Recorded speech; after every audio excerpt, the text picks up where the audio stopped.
Oke, pada video kali ini saya ingin memberikan impresi bagaimana kalau kita pakai iPhone SE 2020 di tahun 2022. Apakah handphone ini masih cocok atau enggak? Jadi pada video kali ini saya ingin membantu kalian semua jika kalian sedang milih-milih untuk mengganti smartphone, yang terutama yang ingin pindah ke brand Apple. Apakah unit SE 2020 ini masih cocok dengan budget yang terbatas? Jadi 5-7 juta. Jika kalian ingin mendapatkan storage yang lebih besar, apakah kalian bisa mendapatkan unit iPhone baru ya? Saya akan menjelaskan kelebihan, kekurangan, beserta yang paling penting kenapa sih saya harus pilih iPhone SE 2020 ini dibanding iPhone yang lainnya. Kalau saya sempat buka email dari Apple tanggal 17 April 2020, sudah hampir 2 tahun ya, saya di email sama Apple pre-order untuk mereka akan mulai untuk menjual di tanggal 24 April 2020. Yang kedua, di email tanggal 24 April handphonenya udah ready nih di US, seharga 399 dong. Ini handphone paling murah, Apple paling murah maksud saya ya, dibanding kalau Apple launching produk baru kan kita tahu semua itu handphonenya mahal sekali ya, ibarat minimal $749 biasanya ya, termasuk yang paling baru versi 13 mini setahu saya. Oke, ini dari Apple, tapi saya nggak beli, sekarang belinya di tahun 2022 ini. Ini sebenarnya casingnya iPhone 7, kalau bisa kita lihat ya kawan-kawannya, iPhone 7 tapi dalamannya udah beda banget. Setahu saya ini selevel dengan versi XR atau versi 11, iPhone 11 saya lupa. Tapi setahu saya iPhone XR sih ya. Kalau iPhone 11 setahu saya kameranya udah 2. Oke. Dan ini kameranya masih 1. Oke. Sebenarnya saya pengen sharing kenapa sih saya mau beli iPhone SE dibanding beberapa kandidat lainnya. iPhone juga sebenarnya pilihan saya, seperti iPhone XR atau 11. Yang pertama, iPhone XR itu dia lebih lama ya, dia tahun 2019 peluncurannya, dan ini tahun 2020. Memang beda dikit, cuman XR itu memang lebih baik ya, maksudnya dalam artian dia lebih kekinian, udah nggak punya bezel. Ini kita lihat dia masih ada atas dan bawahnya, masih ada Touch ID. Kalau iPhone 11 XR itu lebih kekinian ya, dia udah nggak punya langsung full layar. Memang dia ada dikit di sini, ada poni sedikit, tapi menurut saya it's okay sih. Oke. Yang pertama mungkin gara-gara Face ID yang pertama, karena kan yang kita ketahui sekarang itu zaman corona dari akhir 2019, akhir 2019 ya, Desember ya, itu mulai masuk 2019 di seluruh dunia, dan sekarang 2022 kita nggak tahu sampai kapan selesainya. Dan sekarang kan kita semua wajib pakai masker. Yang saya tahu kalau pakai masker itu susah kalau kita mau pakai unlock pakai Face ID. Dan kebetulan iPhone XR atau iPhone 11 itu semua udah pakai Face ID. Memang lebih bagus, cuma jadi lebih ribet kalau misalnya pakai masker. Katanya harus ada trik khusus ya, kalau saya lihat-lihat di video teman-teman yang lain ya, kita harus pakai teknik khusus untuk biar dia bisa unlock. Kedua, lebih ke arah penggunaan one hand. Sebenarnya saya juga lebih suka kalau iPhone itu pakainya one hand, kalau pakai satu tangan dalam artian ya. Kalau pakai dua tangan tuh kayaknya ribet banget gitu ya. Jadi kalau iPhone XR atau iPhone 11 mini itu kan full, jadi kita harus ribet banget, harus narik atas ke bawah, itu ribet banget gitu ya. Dan itu yang bikin pertimbangan saya pilih iPhone SE ini ya, karena lebih simpel, pakai satu tangan itu lebih gampang kalau kita menjangkau, mengetik itu lebih enak. Memang ini nggak enak-enak banget dibanding kalau iPhone layar 4 inch, itu lebih enak, jauh lebih enak, karena untuk pakai satu tangan itu udah nggak ada yang nandingin. Memang dari sisi dari sisi kekinian udah ketinggalan sih sekarang handphone full layar. Yang ketiga, dari sisi harga juga saya lihat kurang lebih 5-6 juta kita masih bisa dapat unit baru dengan kapasitas penyimpanan yang lebih kecil tentunya ya. Ini 64 GB. Di samping itu dari sisi iOS dia tetap masih didukung sampai mungkin iOS 15, 16, 17. Sekarang yang terinstall itu 15, 17, kita nggak tahu sampai 20 atau masih bisa apa enggak. Tapi kalau melihat perjalanan mereka dan ini sangat-sangat smooth sekali, harusnya sih masih support di iOS 20 mungkin ya nanti ya. Oke, itu pertimbangan saya kenapa harus milih di iPhone SE. Lalu kelebihannya ini apa sih dibanding sama iPhone XR? Yang pertama dari sisi kamera ini masih sama-sama bagus banget kameranya bisa saya bilang. Oke. Dari sisi video dia tetap masih support 4K 30. Kalau bisa kelihatan, kalian bisa kelihatan ini 30 24 fps masih terlihat.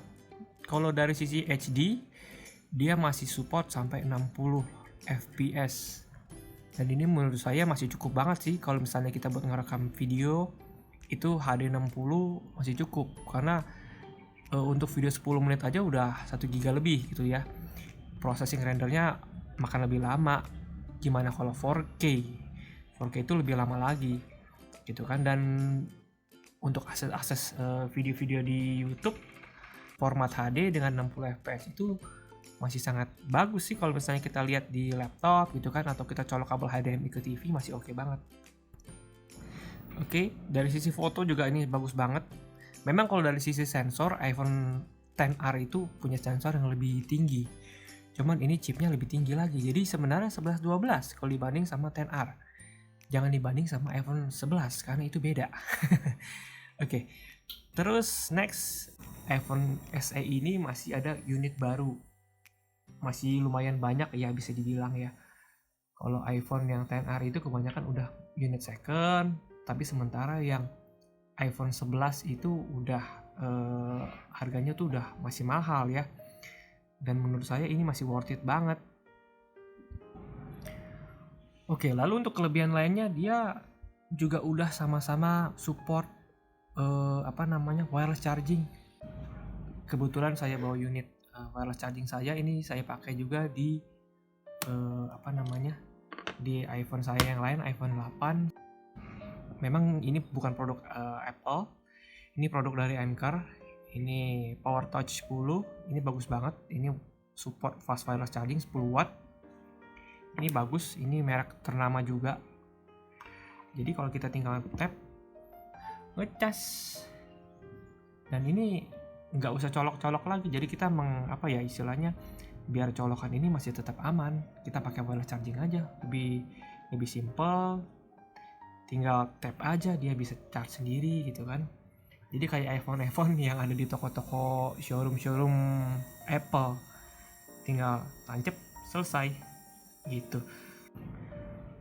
Lalu untuk benchmark sendiri, saya sempet iseng-iseng ngebenchmark handphone ini pakai Antutu, dapat skor 573.608. Terus kalau kita cek pakai Geekbench dapat skor 1333 dan 2980. Saya nggak tahu ini sebenarnya termasuk bagus atau enggak gitu kan. Kalau menurut saya pribadi ini cuma sekedar angka aja sih buat kita bandingin sama handphone yang lain, smartphone yang lain, misalnya iPhone tipe lain gitu kan. Tapi kalau menurut saya untuk penggunaannya sendiri itu sangat-sangat masih bagus. Untuk gaming saya download PUBG. Memang saya nggak terlalu suka gaming, tapi kalau saya semintas main gaming untuk PUBG ini nggak ada nge-lag sama sekali gitu kan. Di samping koneksinya kita harus lancar. Untuk PUBG nggak ada nge-lag, kita bisa lihat di video ini. Standarnya bagus banget, oke semua. Oke, lalu untuk kekurangannya, sebenarnya kalau dibilang kekurangan dan jika kita bandingkan sama yang lain tetap ada kekurangan.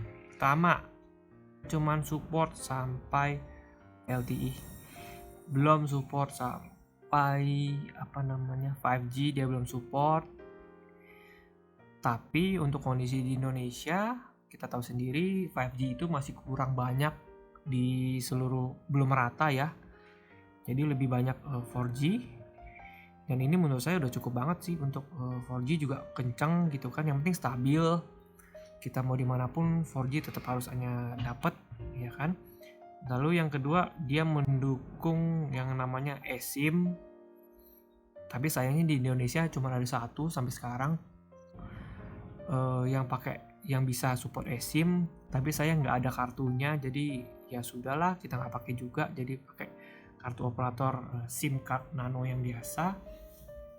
Untuk kekurangan lainnya yaitu kapasitas baterainya. Baterainya ini sejujurnya kecil ya, untuk layar sebesar ini. iPhone SE didesain dengan ukuran baterai yang kecil. Kalau misalnya saya pakai sehari-hari, itu kurang dari satu hari saya mesti ngecas lagi sih. Lalu kameranya masih satu kamera. Ini benar-benar bawaan 7, udah bawaan 8. Cuma satu kamera. XR juga satu kamera. Sekarang handphone udah 2, 3, 4. Bahkan ada rumor yang bilang entar tahun 2030 di belakang kamera semua. Memang nggak ada fitur night mode, itu kekurangan yang berikutnya. Kalau di gelap-gelapan kurang bagus sensornya. Oke, untuk kekurangan lainnya, earphone kita pakai jack 3,5, dan kebetulan ini nggak punya jack 3,5, ini semuanya pakai lightning.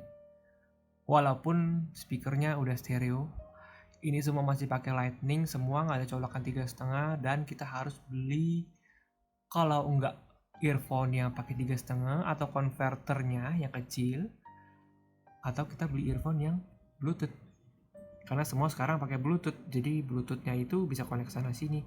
Dan Apple itu paling suka memakai teknologi Bluetooth, entah di AirDrop, entah di mana-mana ya, dia punya device kebanyakan pakai Bluetooth semua.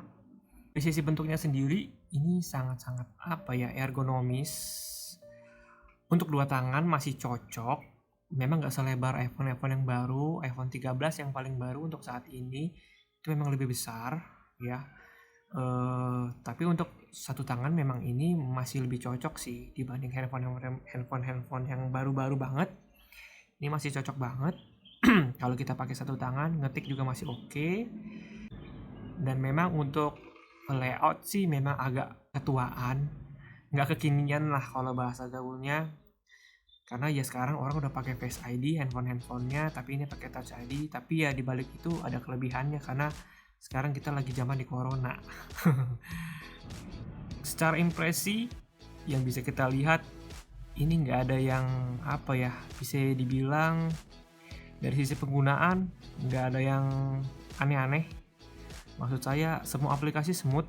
Aplikasi di handphone saya yang lama saya backup dengan iCloud-nya, saya bawa ke iPhone ini, itu semuanya saya pakai dan semuanya normal, nggak ada yang nge-lag, nggak ada yang incompatible, dan justru lebih cepat kalau dibanding sama handphone saya yang lama, iPhone SE juga. Kenapa saya suka iPhone SE ya ngomong-ngomong ya?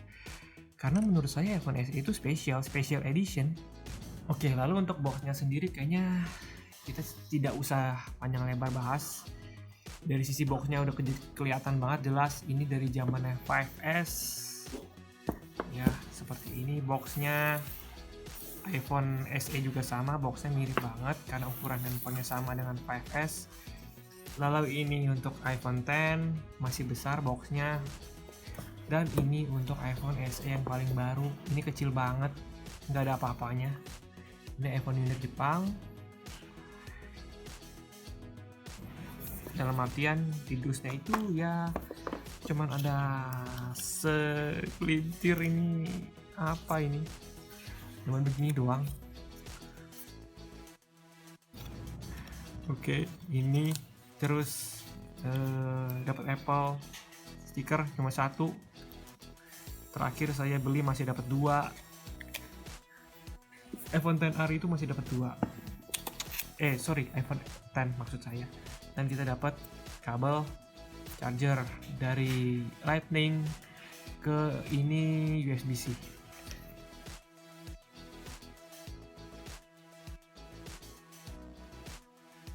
Gak ada yang istimewa untuk boxnya sendiri. Oke, Mungkin itu aja untuk impresi saya di iPhone SE 2020. Mungkin kalau teman-teman punya request aplikasi apa yang perlu dicoba misalnya ya, tulis aja di komen. Jangan lupa subscribe, like, dan nyalakan lonceng. Terima kasih.